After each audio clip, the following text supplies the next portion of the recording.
So, after using the Canon EOS R for a lot of vlogging, I discovered it's really freaking heavy. I don't know how I ever would have managed with an 1DX. I don't think I ever would have.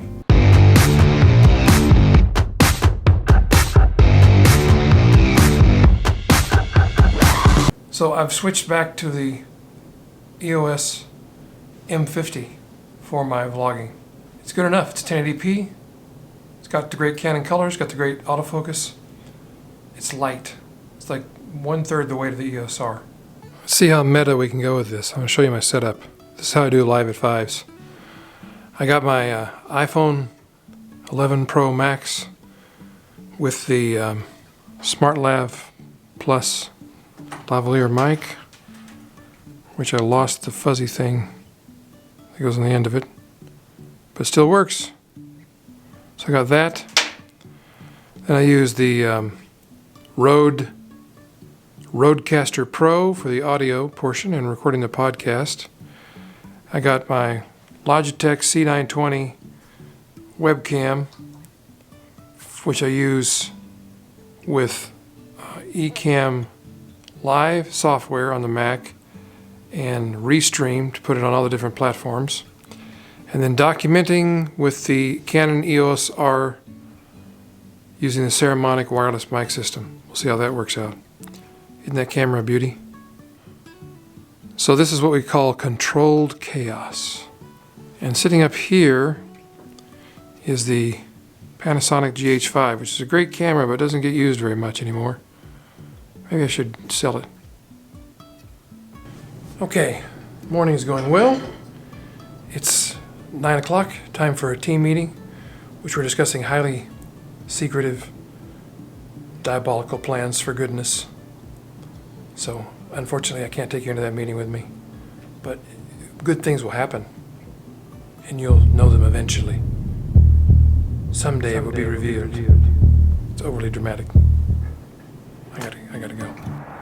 This is one of my favorite places to come to watch the sunrise in Spokane. At the top of Hatch Hill. And the airport is over that way. And the colors in the sky are usually beautiful this time of morning. Although I think I just missed it, like by 5 minutes. It's a busy day today.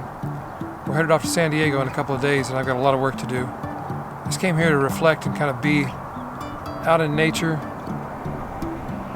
talk to God a little bit, listen to God a little bit, and now I got to get moving.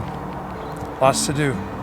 Starting with a visit to Revel 77, my coffee shop.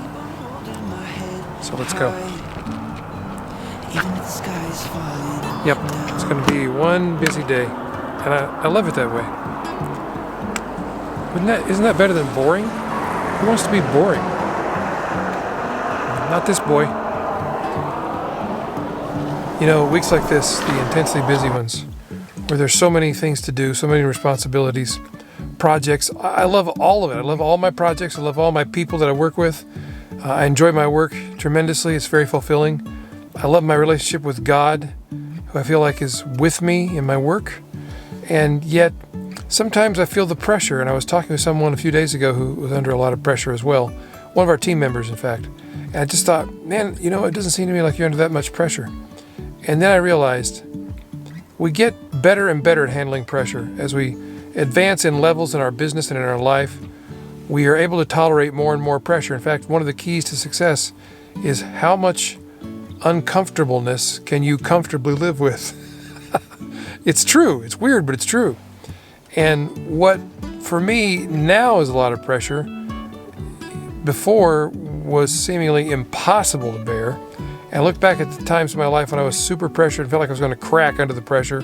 And I look at it now and I think, well, that was nothing. I shouldn't even have been concerned about that. It was no big deal. And yet, you got to remember that happens at every level. There's somebody who's way ahead of me on the path who looks at what I think of as crushing pressure and probably thinks, well, that's just a typical Thursday for me. So don't get so worked up over it, Ray. It's easy advice to give, harder to take. But I think God in His grace allows us these times in our lives so He can grow. It's not about Him punishing us or putting us through trials just for His amusement. It's about letting us operate under pressure so we can grow. If you think about exercise, it's uncomfortable. Lifting heavy weights is uncomfortable. And yet that's the only way you can get your muscles to grow is by putting them under heavy pressure and actually causing a little bit of pain. But the short-term pain is definitely worth the long-term gain, right? It's true in weightlifting. It's true in every other endeavor of life. Everything worth doing involves being uncomfortable. And your level of success will be directly proportional to your ability to comfortably tolerate being uncomfortable. Here we are, my favorite coffee shop in Spokane. It's not just because I own it. Well, maybe it is.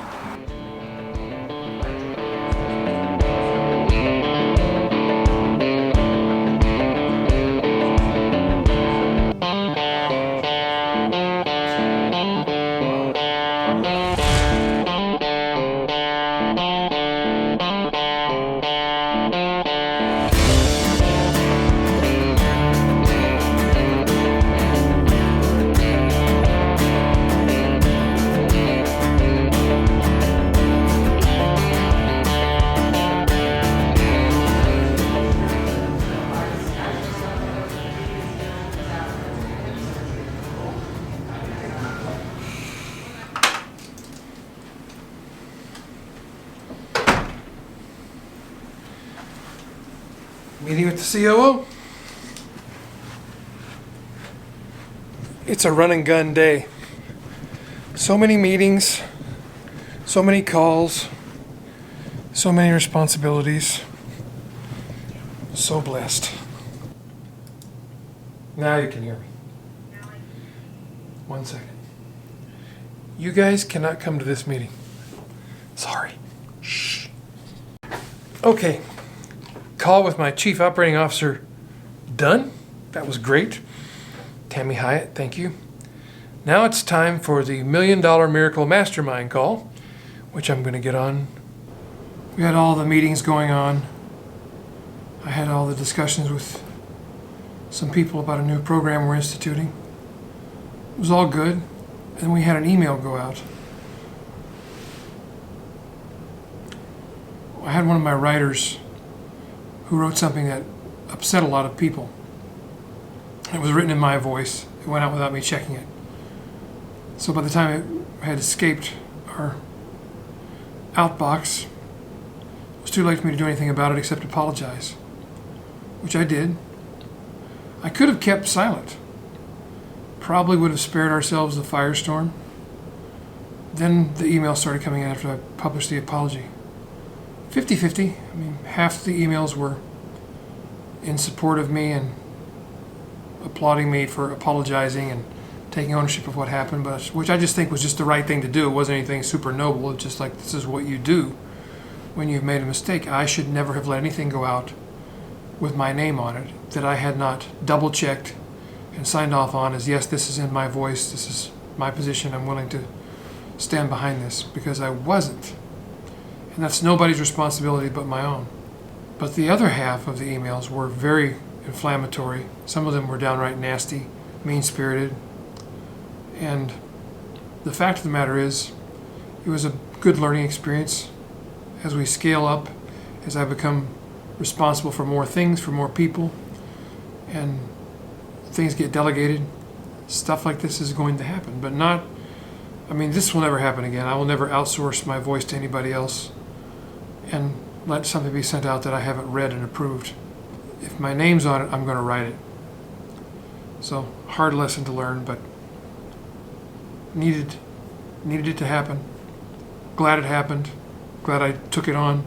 Took the bull by the horns, did the right thing, even though I knew it was going to draw lightning, and it did.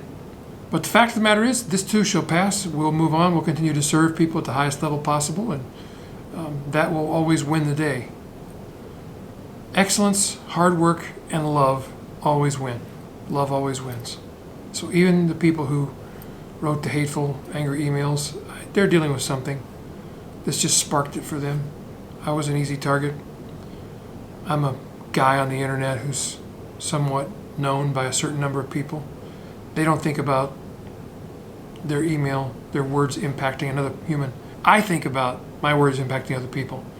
I think that initial email that went out that said things we shouldn't have said hurt people.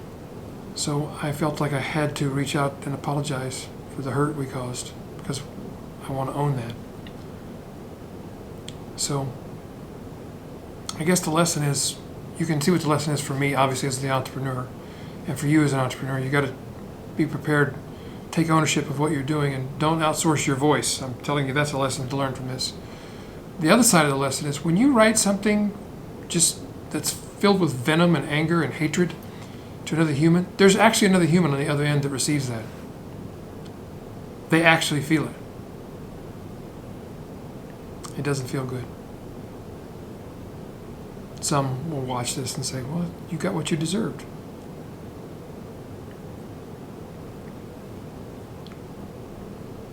Thank God there's mercy in God's kingdom. None of us get what we deserve.